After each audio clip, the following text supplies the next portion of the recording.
69,000 शिक्षक भर्ती के 6800 आरक्षण केस की सुनवाई सुप्रीम कोर्ट में कल होने वाली है। लेकिन सुनवाई के पहले कौन सा अधिवक्ता सुप्रीम कोर्ट में उपस्थित होकर कल सुनवाई में आरक्षण पीड़ित टीम की तरफ से बहस करेगा, इसको लेकर काफ़ी ज़्यादा शंका बनी हुई है। क्योंकि आप सभी को बता दें, सुप्रीम कोर्ट में कल सीरियल नंबर 23 पर केस की सुनवाई लगी हुई है और पूरी उम्मीद है कि 12 बजे के पहले केस आपका टेकअप हो जाएगा। लेकिन सीनियर अधिवक्ता को लेकर अभी भी स्थिति कंफर्म नहीं हो पा रही, क्योंकि विजय यादव टीम की तरफ से जो सीनियर अधिवक्ता हायर किए गए हैं वो कल 29,334 केस की सुनवाई में उपस्थित रहेंगे और उस केस की भी सुनवाई चीफ जस्टिस के बेंच में सीरियल नंबर 21 पर लगी हुई है। यानी कि अपना जो केस है वो दूसरे जज साहब के बेंच में 23 नंबर पर लगा हुआ है और उनका भी 21 नंबर पर लगा हुआ। तो कहीं न कहीं दोनों भर्तियों के आपसी सामंजस्य की वजह से जो जज साहब हैं, जिस केस की सुनवाई पहले होगी उस केस में सीनियर अधिवक्ता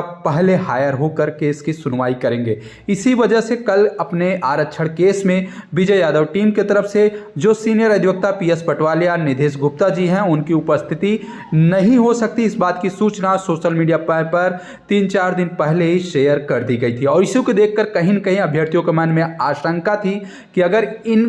विजय यादव टीम की तरफ से जो सीनियर अधिवक्ता हैं अगर कोर्ट रूम में उपस्थित नहीं रहते हैं तब आपके केस की सुनवाई कौन करवाएगा। आपको बता दें, अमरीन टीम की तरफ से मीनाक्षी अरोड़ा उपस्थित रहती हैं, लेकिन मनु सिंघवी को लेकर आशंका बनी रहती है और कहीं न कहीं फीस ना होने की वजह से मनु सिंघवी जी कोर्ट रूम में अभी तक उपस्थित नहीं हो पाए। इसी बीच पिछले सुनवाई की अगर बात करें तो सुमित यादव टीम की तरफ से, यानी कि भास्कर सिंह यादव के जो सहयोगी टीम है, उस टीम की तरफ से कपिल सिब्बल जी हायर किए गए थे, लेकिन वो भी कल की सुनवाई में नहीं रहेंगे। पिछली डेट में ही ये चीज़ें बता दी गई थी। तो कहीं न कहीं आरक्षण पीड़ित अभ्यर्थियों के मन में ये शंका बना हुआ है और एक डर भी बना हुआ है कि कल की सुनवाई में कहीं न कहीं 6800 आरक्षण पीड़ित वर्ग की तरफ से कोई सीनियर ना होने की वजह से जनरल वर्ग के अभ्यर्थी अपने नेतृत्व, अपने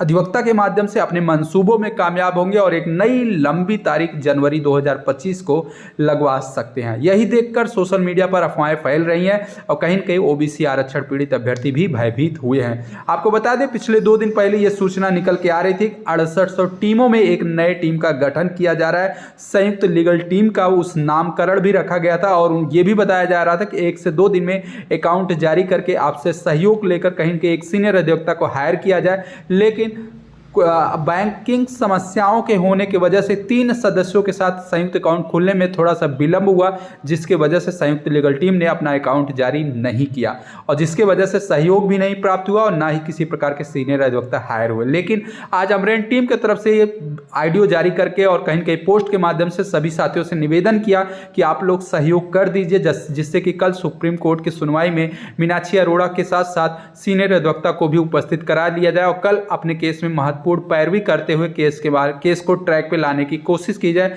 लेकिन सोशल मीडिया पर स्थिति परिस्थिति को देखकर यह अंदाजा लगाया जा रहा है कि अमरीन टीम पर सपोर्ट करने वाले अभ्यर्थियों की संख्या काफ़ी ज़्यादा कम है और उनका यह मानना है कि अमरीन टीम की तरफ से सहयोग तो हर बार मांगा जाता है, लेकिन सुप्रीम कोर्ट में ना ही केस को मेंशन कराया जाता, ना ही टेकअप कराने के लिए कोई भी प्रयास किया जा रहा है। तो कहीं ना कहीं ये बड़ा प्रश्न है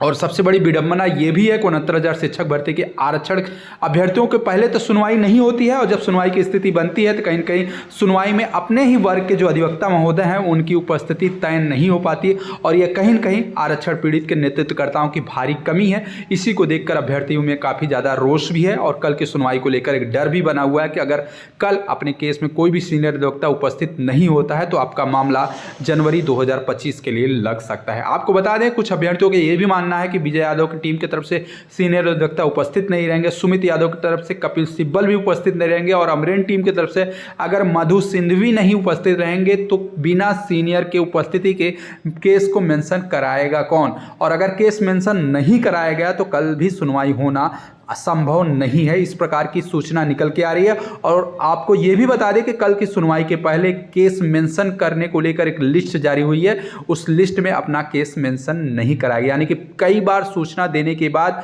आपके लीडर की लापरवाही की वजह से अपने केस को लिखित रूप में या जो CG साहब के जो नया नियम है जिसमें आप लेटर के माध्यम से या पत्र के माध्यम से या ईमेल के माध्यम से अपने केस को मेंशन कराते हैं, वो प्रक्रिया भी शुरू की गई थी, लेकिन किसी भी लीडर ने उस प्रकार का कार्य नहीं किया, क्योंकि उस प्रकार के कार्य करने में कुछ आर्थिक सहयोग की आवश्यकता होती है और कोई भी लीडर नहीं चाहता कि वो अपना पैसा लगाए। भले वो पैसा आरक्षित वर्ग के अभ्यर्थियों का है, लेकिन वो भी पैसा खर्च करने में कहीं कहीं उन्हें समस्या हो रही है और वो इस प्रकार के पैसे को बचाने के लिए इस प्रकार का कार्य नहीं कर रहे हैं। मेंशन लिस्ट में अपना केस मेंशन न होने से अभ्यर्थियों में काफ़ी ज़्यादा नाराजगी है। उनका यह मानना है कि आरक्षण पीड़ित अभ्यर्थियों के जो नेतृत्व करता है वो नहीं चाहते हैं ये केस निस्तारित हो और इसीलिए वो अपने तरफ से किसी प्रकार का प्रयास नहीं कर रहे हैं। फिलहाल आप सभी को बता दें, कल की सुनवाई को लेकर जनरल वर्ग की तैयारी बहुत बड़े स्तर से हो रही है और कहीं न कहीं कल सुप्रीम कोर्ट में आरक्षित वर्ग की तरफ से अधिवक्ता न होने की वजह से इसका बड़ा फायदा चयनित शिक्षकों की तरफ से उठाया जाएगा और केस को एक नई लंबी तारीख लेने में मंसूबे जो हैं उनके कामयाब हो सकते हैं। बाकी ओबीसी वर्ग की तरफ से जो लापरवाही की जा रही है इसका खामियाजा कल की सुनवाई में आप सभी को देखने को मिलेगा। आपको दिखा दें, ये मेंशनिंग की लिस्ट है जिसमें आपका मामला लिस्टेड नहीं कराया गया, यानी कि आपके किसी भी टीम ने, चाहे वो भास्कर यादव की टीम हो चाहे 6800 की टीम हो, किसी भी टीम ने केस को मेंशन कराने की जरूरत नहीं समझी। आपको बता दें, सोशल मीडिया पर और 69,000 शिक्षक भर्ती के जितने भी लीडर हैं उनका ये मानना है और ये कहना भी है कि कल बिना केस को मेंशन कराए ही अपना केस टेकअप हो सकता है, लेकिन अधिवक्ता न रहने की वजह से कल की सुनवाई में कुछ बड़ा उलटफेर देखने को मिल सकता है। तो आप सभी के लिए ये महत्वपूर्ण सूचना है कि 69,000 शिक्षक भर्ती के 6800 आरक्षण केस की कल सुप्रीम कोर्ट में सुनवाई होने वाली है।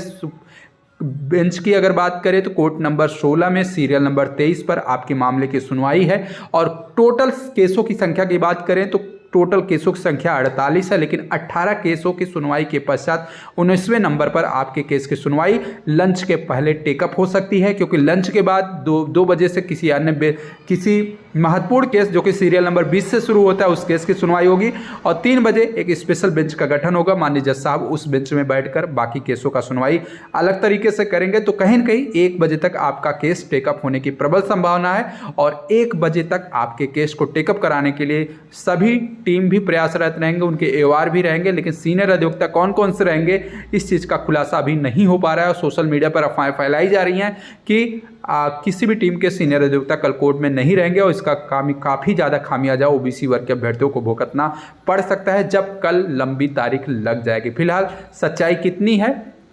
सच्चाई क्या है, कल सीनियर अधिवक्ता रहेंगे नहीं रहेंगे, ये चीज़ें कल कोर्ट में सुनवाई के दौरान आप सभी को देखने को मिलेंगे। फिलहाल ये महत्वपूर्ण अपडेट थी, वीडियो को शेयर कर दीजिएगा। कल की सुनवाई को लेकर काफ़ी ज़्यादा निराशा है, लेकिन ओबीसी वर्ग की तरफ से कल क्या प्रयास होता है, भास्कर सिंह यादव की तरफ से क्या प्रयास होता है, विजय यादव की टीम की तरफ से क्या प्रयास किया जाता है, अमरेन टीम की तरफ से, बाकी मनदीप कालरा जो कि एवार हैं उनके तरफ से क्या कुछ प्रयास किया जाता है, समस्त चीज़ें कल की सुनवाई में देखने को मिलेगी और कल की सुनवाई ही आपके केस की दशा और दिशा को तय करेगी कि आपको नियुक्ति होली के पहले मिलेगी या आपको सालों साल तक का इंतजार करना पड़ेगा। फिलहाल जो भी सूचना रहेगी, जैसे भी अपडेट निकल के आएगी, चैनल के माध्यम से आपको अपडेट करते रहेंगे। तो वीडियो को शेयर जरूर कर दीजिएगा। अगर आप चैनल पे पहली बार विजिट कर रहे हैं तो चैनल को सब्सक्राइब कर लीजिएगा। 69,000 शिक्षक भर्ती से जुड़ी जो भी ऑथेंटिक अपडेट रहेगी चैनल के माध्यम से आपको समय समय पर अवगत भी करते रहेंगे और आपको सही सूचना भी देंगे, इसलिए चैनल को जरूर सब्सक्राइब कर लीजिएगा। जितने भी आरक्षित वर्ग के अभ्यर्थी हैं वो तो जरूर सब्सक्राइब कर लीजिएगा। बाकी अन्य साथी भी अगर उनको वीडियो अच्छा लगता है तो वो भी सब्सक्राइब कर लीजिएगा। धन्यवाद।